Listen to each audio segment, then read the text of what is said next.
Hi there, my name is Maya. I am sensuality coach and I help people to live their most empowered, fully expressed, free, sexy lives.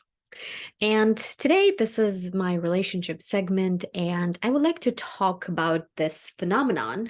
Then, sometime down the line of your relationship, you realize that you are dating your parent. Um, So, what is that about? How to navigate it and how to turn it around?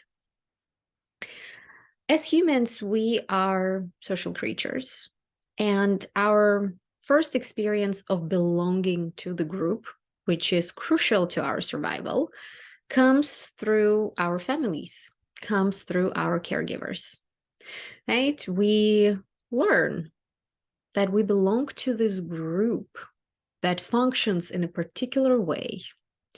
And the drama of our human existence is that when we're little, we don't fully understand our needs, but we know when those needs are not met. And we know that by feeling tension in the body, by feeling contraction, by feeling discomfort. And what we do, because we don't have this conscious understanding of our needs and how to make them met, how to communicate them, we instead learn how to adapt and how to survive. So, no wonder that there is a connection between our family and then our loved ones, right? Our partners, our lovers, with whom then we start creating a group, right? A group where we belong to and other people comes in and belong to, right? And our kids are being born in this group. And that's why we become pretty vulnerable in a relationship because relationship equals belonging. And when we enter those relationships, that, right, the foundation is about belonging, the level of closeness, the level of intimacy, the level of being without a mask, right, brings up those stuff. And there's a couple reasons why. Well, first and foremost, as I always say, a good partner will trigger you. A good partner will kind of like hold the mirror and will show you all those things on your side, on your back, in your shadow that you might not see yourself. Right? You might not know that you have this survival pattern. You might not know that you react in a particular way. You might not even see how you assigning particular meaning to certain behaviors of other people and how that meaning actually hurts you.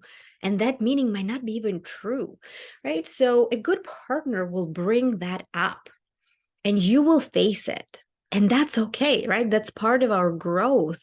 And that's the beauty of relationship, that we see things about ourselves that otherwise is very hard to spot when we are on our own, avoiding all those uncomfortable moments. So that's one piece of it. Another piece of it is that when we grew up, right, having those traumatic, discomfortable experiences, we trained to identify them. And then we also trained to live in that survival response. So when we grow up and go into the world and explore and meet new people, unconsciously, we are searching for those imprints. So when you come very close with somebody, you unconsciously going to be seeking of particular traits of their behavior that will remind you something that's already familiar. And usually there will be some story assigned to that. I'm not lovable. I'm not worthy of love. They don't love me. I cannot trust them. They're going to let me down, right? They're going to hurt that very deep, vulnerable need and desire that I carry. And we just seeking for proof. And when we tired, sick, stressed, our level of awareness goes down because all the attention goes to make sure that you're going to survive. So in those moments, if your needs are not getting met, again, when you're tired, when you're exhausted, when you're stressed, when you're sick, when you're not well rested, you're going to start looking for those things, or you're going to start see them everywhere, because you might not simply be able to say, hey, this is where I'm at and those are my needs, right? And this requires high level of consciousness. And but we can learn, right, through those experiences that, oh, right, whatever it is that I'm saying, it's actually not that what bothers me. It's actually that you're not showing up for my need. And then I'm assigning the story that you're going to let me down and you don't care about me. Where, duh, I know you love me and I know you care about me, right? So we are product of our habits, right? As humans, we kind of like on autopilot operating, um, constantly seeking for familiar experiences, right? That's why it's so hard to lean into unknown, take a risk, go across the world, right? Change, make a big change, because there is this desire of like, but I want to stay in what I know.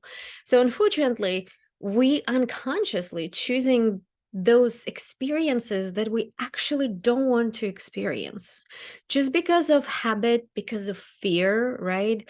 And there is a particular sense of safety to run the same uncomfortable pattern, because I learned I'm actually not going to be killed by it. And that's actually wrong, right? Because if you're suffering all the time, if you tense, if you're uncomfortable, it actually very slowly like killing you. But we just becoming we're becoming kind of like a puppet of those experiences. And the way you can break them is by noticing that, oh, I don't even see my partner. I just treat them as my caregiver. And all that resentful experiences and emotions are coming up. And it actually kills our connection, because then we're standing against each other instead of being together in this beautiful unity, hearing each other, supporting each other, loving each other, showing up for each other. So it starts, right? Step number one is start noticing, what are the stories are you replaying, right? And it's a big red light once you start saying of like, oh, my partner is like my parent.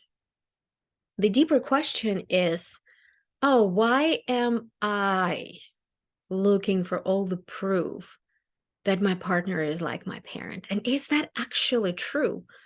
What are their motivation? Did I actually explain them what I need? Did I give them context about what's present for me? And that's then the invitation to have a vulnerable conversation where you can share about, hey, this thing that you do is actually a major painful trigger point for me that makes me blinded, that makes me react on autopilot, and it actually hurting our connection. And I don't want to do that, right? Start revealing those blind spots so we can shed the light on them together, right? It's me and you, and this is my story.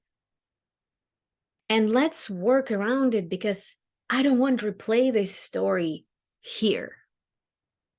The truth is, right, whatever it is that you replaying with this person, it's kind of like in a way an illusion, because nobody, unless, they diagnosed psychopaths, is actually sitting there and thinking, oh, let me hurt you. Right? We come into partnership and we want to elevate our partners.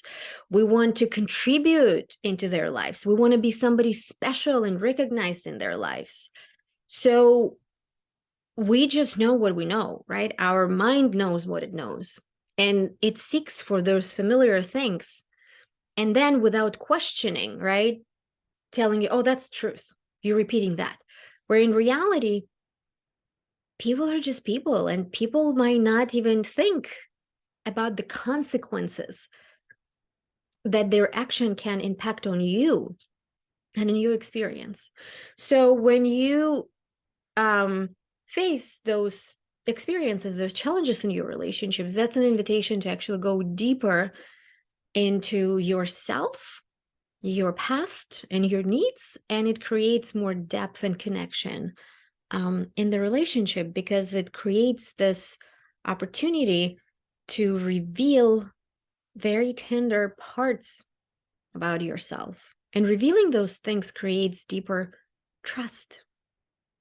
And by saying to yourself that, oh, I'm no longer replaying this story. I'm in a loving, supportive partnership where my needs are met, right? And repeating that as a mantra, and then looking for ways to bring that into reality. How can I contribute so all my needs are met and my partner shows up for me? If you're interested in learning more, you can book a free consultation. I work with couples.